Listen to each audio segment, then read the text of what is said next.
And here we are once again, everyone, talking Star Trek. This time it's Lower Decks, third season, episode 2, entitled The Least Dangerous Game. And if you are new here, I will be talking about spoilers of the episode. If you've seen my previous thoughts on Lower Decks, you will know that I don't think the plot is normally the main focus of these episodes. It's more the callbacks, the Easter eggs, the Star Trek references, the aesthetic, all of those things that make this feel like a classic TNG era Star Trek show, more so than the plot. Not saying the plot isn't important, but it is a lot less so, I believe, than in a live action series.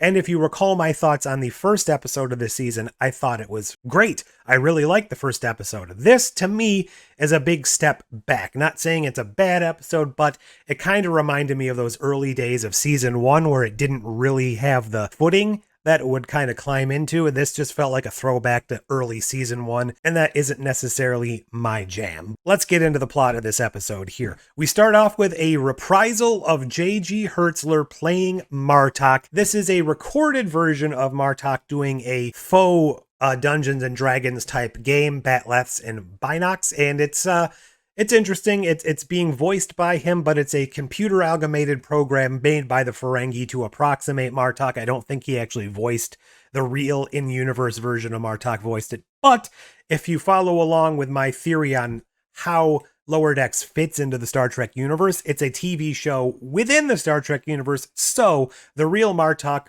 could have voiced a fake version of himself in the show. I don't know. I'm going to stop rambling there because I already lost myself. So we find out that our four main characters here are basically role-playing some Klingons doing this adventure. Obviously, the goal of this adventure is to die heroically, die with honor. I don't know why I said obviously. That probably wasn't an obvious statement. So then we come into the fact that Boimler is going to have a big to-do this episode with trying to be brave, trying to go with the flow, trying to be better than his normal by-the-book self, because he finds out that some goofball has accidentally been promoted all the way up to captain. Meanwhile, he is sitting here doing everything by the book, trying to follow the regulations and the rules, and he is nowhere near becoming a captain. So that's going to be his plot line throughout this episode. Mariner, as we found in last episode, is now under the direct control.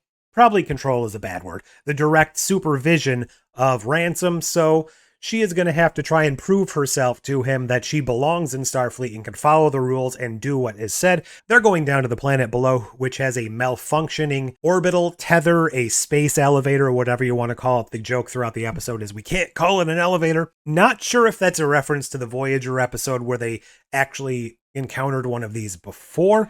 Perhaps it's due to the fact that they call everything a turbo lift in Star Trek and not an elevator. Not sure, but it was kind of a running joke throughout the episode, and I wasn't sure of the origin of why they were framing it that way. Maybe it was just an inside joke and it didn't. So anyways, on this trip, they bring along 2 engineers and decide, you know what? No. Mariner, you and me, Ransom, I'm being Ransom in this theory.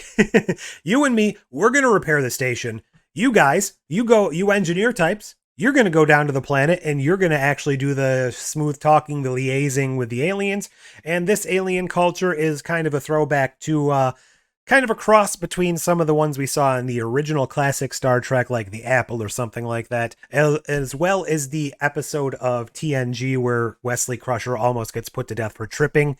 Fingers crossed that we don't have more references to that episode because, not the worst episode of TNG, but it's very, very close.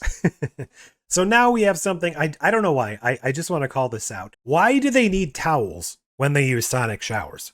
Again, not a big deal, but what would they be toweling off for? Is this just because they wanted to have a clickbait type of scene where Tendi walks in half naked? I don't know, probably.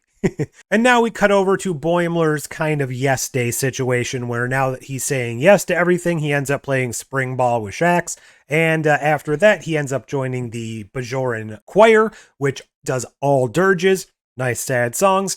He's going through his day, end up after this, he says yes to, I believe it's a naked live drawing session, which we actually don't see. Thankfully, we've already seen enough of his butthole in prior seasons of the show. We don't need to revisit that. And we cut back to Mariner and Ransom here. He's showing off, he's flexing, he's lifting, he's doing things like, could an engineer do this? Trying to repair the orbital lift, the orbital tether, whatever you want to call it. And they're kind of doing a good job, but not really. They keep running into mistakes. Mariner's getting a little peeved down on the planet. They're basically saying, oh, this is great. You know, they greet you with kisses here, with tongue, blah, blah, blah. So it's, you know, haha, the engineers are doing the fun relaxing on the planet. The Riker type character who should be down there actually doing the main introductions, the main liaising, is up on the ship repairing it because he wants to prove a point to Mariner. The very final part of Boimler's story is he agrees to be hunted and then kind of immediately is like, you know what, maybe that was a bad idea. We find out that they made a mistake on the planet, similar to how Wesley Crusher tripped in the flowers. Well, the proper etiquette on this planet supposedly is you need to show your navel when entering a specific location. They didn't do that. Oopsie daisy, they're now on the run from the customs and the law of this planet. Mariner has had enough backup on the orbital tether, so she decides to go rogue and do an homage to Star Trek 2009, which I kind of think is being overplayed in Star Trek lately, especially after they did it in Discovery a couple of times, with the whole orbital jumping, and she is skydiving down to the planet below, and in the midst of this, she gets a call from Ransom saying, you know what, kid? I thought you were going to disobey me. You didn't. Good job. Come up here and meet me, and we'll go back to the planet the correct way and do what we're supposed to be doing. She says crap, because obviously she's in mid-free fall, so she hits her chute, you know, blah, blah, blah, manages to get halfway down, has to climb up all these stairs, and then it turns into ladders and a rock wall for a humorous effect. Things like that. That's her storyline. Now we've got Boimler here being hunted. One thing I want to point out, how do they make guacamole in the future? Because it's been sitting there at least since this morning, and it is not even remotely turned brown yet. So what is the deal with Federation Starfleet space guacamole? I want to know. I want to know how they keep this stuff from turning brown immediately the second you put it out in the air, because that is true Federation technology that we need today, my friends. Boimler's story now, I guess, is he's decided, oh, you know what? I'm going to be brave. I'm going to turn the hunt around. I'm going to hunt the hunter. That whole typical thing. And it goes poorly. He immediately gets hit in the shoulder with a spear. Ha, we think he's about to be finished off, although no, we really don't. And it turns out the hunter is going to subvert our expectations here by he's not actually going to kill him. They practice catch and release. He just wants to take a selfie with Boimler, and the end of the hunt. Good job. He's actually friends with the captain. They had brunch that morning. He's just living out his species' need for the hunt, but they don't do it in a predatory way. They do it in a more noble type of way. Back on the planet, we've got Mariner and Ransom here. They decide to parachute down to the planet.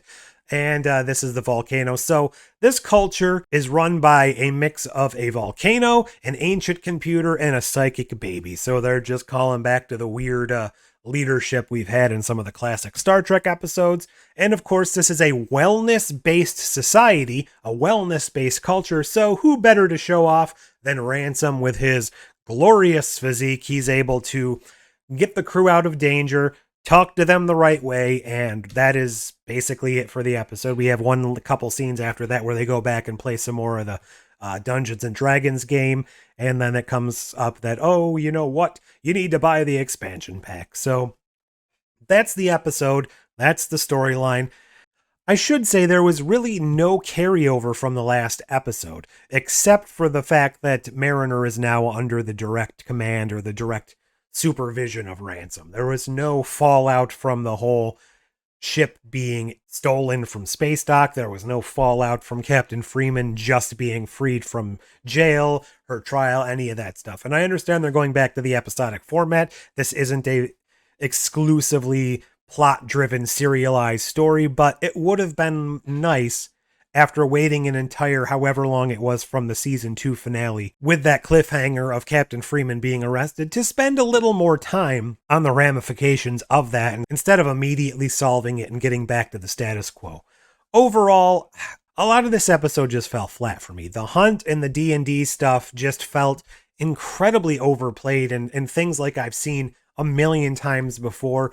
And aside from a few Easter eggs, references, callbacks to Star Trek stuff, it didn't really seem like they added that much new to it. There were a couple jokes in the episode that made me laugh. There was a couple funny moments, a couple clever things, but all in all, I just found the episode to be, I don't know, fairly generic and not that engaging or interesting.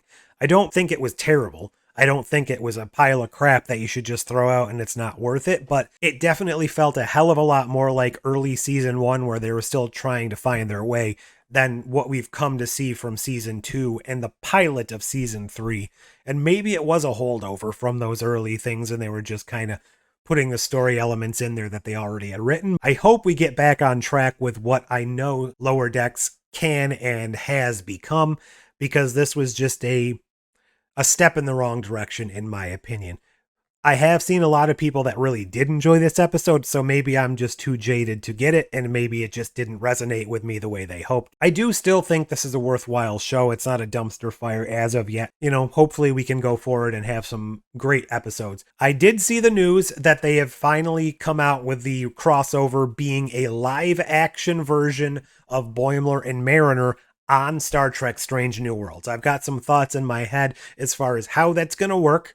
I think there's a couple of things that could happen. Hopefully this doesn't break my other theory about how Lower Decks actually applies to Star Trek canon, but I'm going to mull this over and probably come out with my thoughts on how and why that will occur. And it's going to be a Star Trek Strange New Worlds episode, not a Lower Decks episode. And I think that is going to be all the difference. Until next time, those are my thoughts on this episode of Star Trek Lower Decks Season 3, Episode 2. Let me know what you thought. I'm really hoping we get a better episode next week. This one just left me feeling a little empty inside and a little disappointed. But until next time, do all the YouTube things, like, share, subscribe, give me your comments, leave me your feedback, whatever. And I'll see you in the next one. Take care.